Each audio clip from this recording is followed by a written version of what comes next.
For over 150 years, this legendary East Village establishment has offered ale and spirits. McSoy's Old Ale House is famous for many ghosts, particularly Harry Houdini, the great illusionist or escape artist of the 1920s. It's just one stop on a very unusual walking tour. This Queens College alumnus and former Queens College history professor says the paranormal pays. I'm Dr. Philip Ernest Schoenberg, the creator and founder of Ghosts of New York, a company that specializes in a whole series of services of supernatural kind, from walking tours to getting rid of the ghosts in your home. The difference between a poltergeist and a ghost is that a ghost is usually a person, and poltergeists, they're usually seen and not heard, so they move things around and they play tricks on people.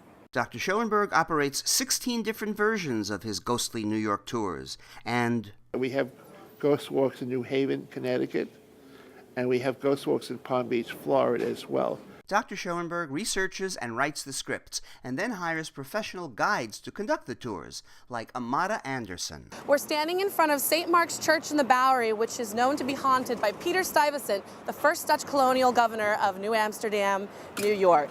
He has a family mausoleum on the side, and to this day, Peter Stuyvesant can still be heard in the church, walking down the aisles with his peg leg going step, thump, step, thump, step, thump.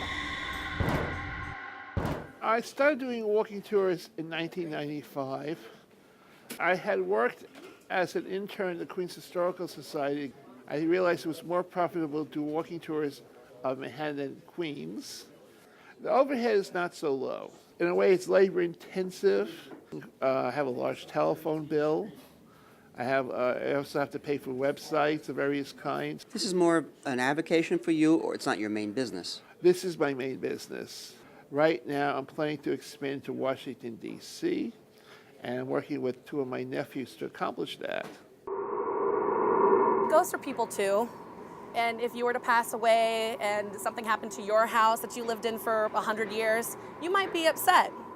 So you kind of have to think about it that way. And then there's the idea that ghosts are troubled and that they don't know that they're dead. I'm what? Some say ghosts haunt a place because they have unfinished business. So, how's business?